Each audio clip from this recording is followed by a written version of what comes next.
Question à se poser avant de se mettre en couple avec le MC.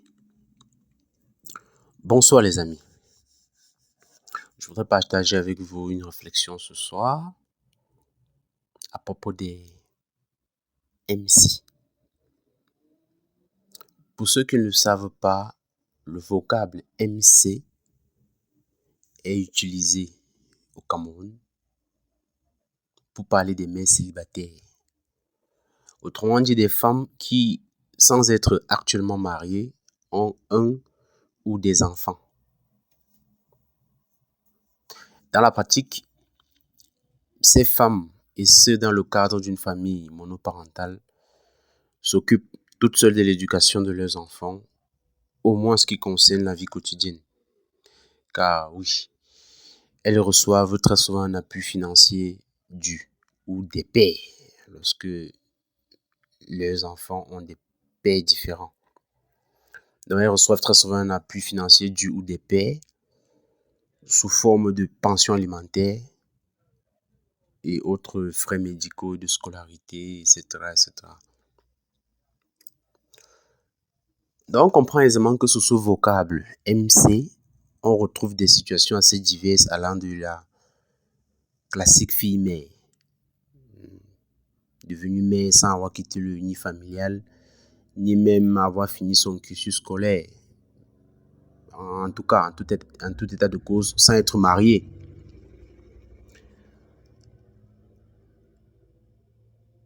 Donc, ça va de la classique fille-mère à la veuve ayant perdu son mari et père des enfants, en passant par les divorcés à qui les juges aux affaires familiales ont confié la garde effective des enfants. Quel qu'en soit le type de MC, la mère célibataire est une femme à part, entièrement à part. En effet, c'est une femme dont la féminité a cédé le pas à la maternité. D'ailleurs, tout est dans le vocable. Mère célibataire. Elle est une mère avant d'être célibataire. En plus, qui plus est, elle a déjà de fortes attaches, que sont le ou les enfants, avec des personnes qui vous sont entièrement étrangères. Son ex-belle-famille et son ex-compagnon. Quelle que soit sa bonne volonté, elle est dans une situation tout à fait particulière qui fait d'elle une femme difficile à vivre et pour laquelle les règles habituellement appliquées avec toute autre femme ne peuvent pas s'appliquer. Il y a nécessairement des règles spécifiques à observer dans le cadre d'un couple impliquant une mère célibataire. D'ailleurs, à ce propos, nous avons conscience des difficultés qu'il y a à vivre dans des familles recomposées, les challenges des familles recomposées. Nous avons créé une formation qui traite justement de la question des familles recomposées, comment vivre dans une famille recomposée, comment avoir une famille recomposée épanouie, voilà, parce que ce n'est jamais simple au quotidien. Monsieur a des enfants à lui de son côté, madame a des enfants elle de son côté. Et tout ça, on doit former une famille avec ces éléments disparates. Comment gérer le quotidien, comment gérer les ex-compagnons et parents des enfants de l'autre. Tout ça, comment gérer ses relations avec les enfants de l'autre. Tout ça, vous allez retrouver dans cette formation. Je vous en parlerai plus tard. Pour le moment, c'était une parenthèse, je ferme la parenthèse. On reste sur notre sujet du couple avec les mères célibataires. Donc, il y a nécessairement des règles spécifiques à observer dans le cadre d'un couple qui implique une mère célibataire. Conscient de cela, il est assez peu indiqué, du moins de mon point de vue, il est très peu indiqué pour l'homme avisé de se mettre en couple avec une mère célibataire, une MC. C'est vraiment pas conseillé, c'est pas simple. Bon, maintenant, pour celui qui doit le faire malgré tout, peut-être parce qu'il est très amoureux, peut-être parce que il veut prendre une deuxième femme, il est donc le chevalier blanc pour la veuve et les orphelins. Les raisons sont multiples. Donc, pour celui qui doit le faire malgré tout, les questions qui suivent doivent lui servir de lanterne et éclairer son choix.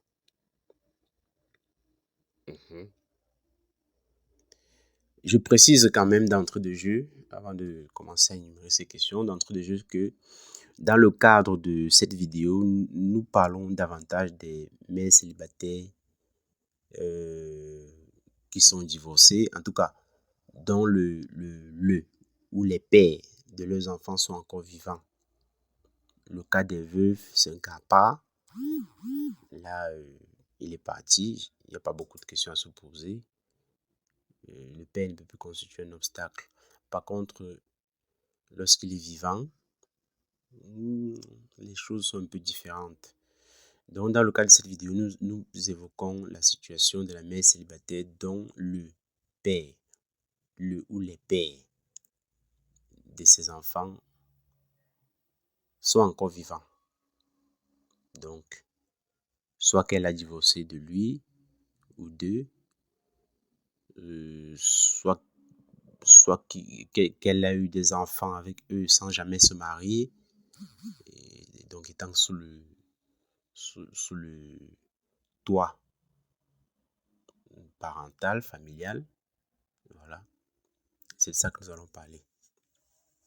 Donc la première question à se poser avant de se mettre en couple avec une mère célibataire, c'est pourquoi le père de son enfant l'a quitté.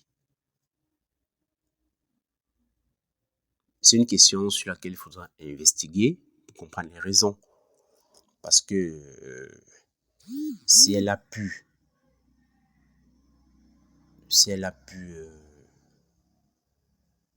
quitter quelqu'un avec qui elle a autant d'attaches, parce que l'enfant c'est un lien très fort, s'il n'y a pas de bonne raison à la base, il faut bien se dire que votre relation ne survivra pas, a peu de chances de survivre. Si elle a pu quitter quelqu'un avec qui elle a autant d'attaches, si la raison n'est pas bonne vraiment, alors dites-vous bien que vous qui n'avez aucune attache avec elle, à part un sentiment évanescent appelé amour, votre relation fera long feu. J'ai dit fera long feu. Parce que, petite parenthèse, en français de nos jours, on utilise davantage l'expression ne pas faire long feu pour dire, pour parler d'une entreprise qui a rapidement foiré, d'un projet qui a rapidement foiré. On dit qu'il n'a pas fait long feu. Sauf que c'est par usage abusif et courant que cette expression est rentrée dans le langage. À l'origine, on utilisait plutôt l'expression faire long feu par référence je crois que c'était à l'époque des canons. Il fallait allumer les mèches.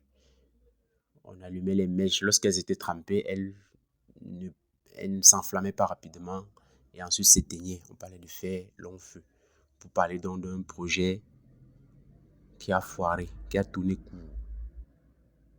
Voilà, bon, parenthèse fermée. L'autre question à se poser, la deuxième, c'est pourquoi elle a accepté d'accoucher chez ses parents. Parce que là, on comprend qu'elle a tellement aimé la personne qu'elle a accepté d'accoucher chez ses parents avec toute l'infamie qui est collée à cette situation en Afrique. Bon. Troisième question, quel est le type de personne avec qui elle a fait l'enfant? Est-ce quelqu'un de responsable? Est-ce un voyou qui va vous pourrir la vie? Etc. etc. Il faut chercher à le savoir. Autre question. en lien avec la première. Si elle a pu se séparer malgré le fort lien que représente l'enfant, c'est avec moi qui n'a encore qu'un lien amoureux volatile avec elle qu'elle va se stabiliser. Donc on peut soupçonner qu'une telle fille ayant accepté d'accoucher de ses parents et ensuite de se séparer, on peut soupçonner un peu d'instabilité chez elle. Cinquième question. Quel genre de fille est-elle? Est-ce du genre à manger à plusieurs ateliers? C'est-à-dire, elle sera avec vous, ensuite elle sera également toujours en sous-main avec le ou les pères de ses enfants? Il faut voir ça.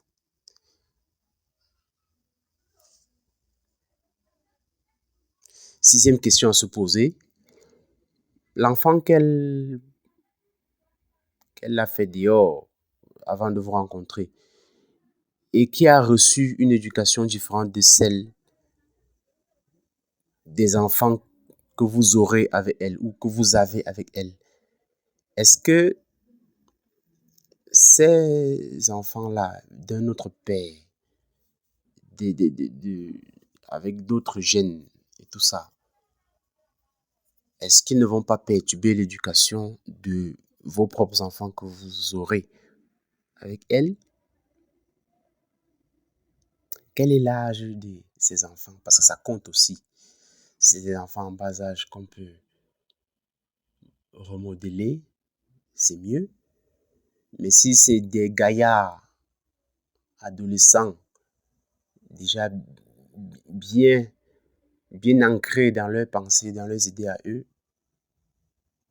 là c'est compliqué. Donc quel âge ont ces enfants? C'est la septième question.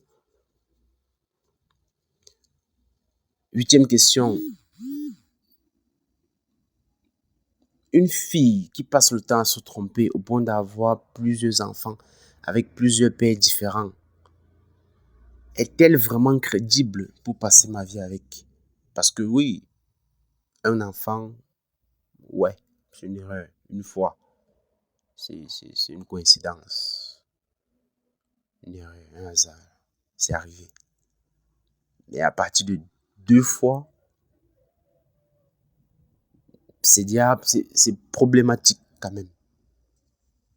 Soit elle est une fille légère, volage, soit alors elle est une fille naïve qui ne sait pas faire le casting, qui ne sait pas choisir ses partenaires, qui ne sait pas identifier ceux qui peuvent rester, ceux qui peuvent partir. Dans un cas comme dans l'autre, est-ce qu'elle est vraiment crédible pour passer ma vie avec?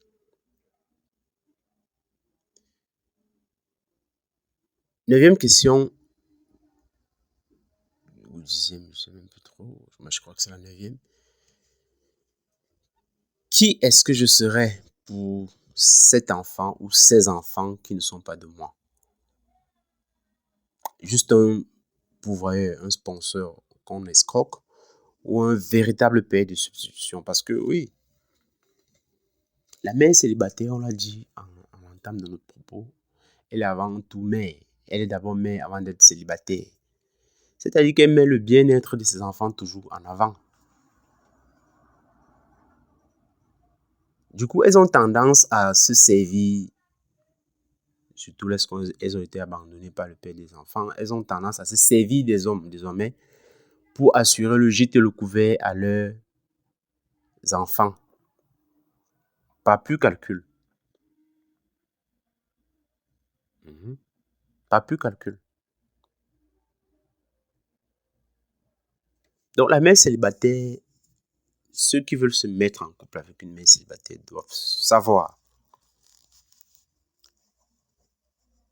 qu'il est probable qu'il passe dans son cœur après son ou ses enfants. D'ailleurs, lorsque vous êtes avec une telle mère, elle ne viendra à votre rendez-vous que lorsque son bébé lui a permis d'être disponible. C'est ça. Donc, c'est des questions qu'il faut se poser. C'est des questions qu'il faut se poser avant de se lancer. Qu'est-ce qu'on sera pour... On sera quoi pour ces enfants? Un sponsor ou un vrai père de substitution? Parce qu'un vrai père de substitution, on s'attend à ce qu'il puisse corriger, par exemple, les enfants de la mère célibataire, qui sont désormais les siens, entre guillemets. Mais lorsque vous voulez corriger l'enfant d'une mère célibataire et qu'elle s'interpose en disant laisse mon enfant et tout ça, vous comprenez donc par là que vous n'êtes pas un père de substitution, parce que un père peut naturellement corriger ses enfants, pas brutalement, mais de façon à bien leur faire passer le message. Mais si on vous empêche de le faire en disant laisse mon enfant, vous comprenez donc que vous n'êtes qu'un sponsor. Parce que ce genre de femme tellement manipulatrice, elle vous rappelle que ces enfants qui ne sont pas de vous, que vous en êtes le père, lorsqu'il faut par exemple payer la scolarité et tout ça, lorsqu'il faut pouvoir aux besoins, mais vous cessez d'être le père lorsque vous devez exercer également les prérogatives liées au statut de père. Vous n'avez que les devoirs du père, mais pas les droits qui vont avec. Ce qui est une forme d'arnaque. Donc, tous ceux qui veulent se mettre avec une mère célibataire doivent se poser toutes ces questions, doivent écouter cette vidéo, l'écouter, la visionner et la revisionner plusieurs fois pour bien comprendre dans quoi ils s'engagent. En tout cas, tous les hommes avisés doivent agir toujours de façon précautionneuse. Voilà ce que je voulais partager avec vous ce soir, les amis. Dites-moi ce que vous en pensez. Abonnez-vous, partagez massivement pour faire grandir la chaîne. Allez, ciao les amis.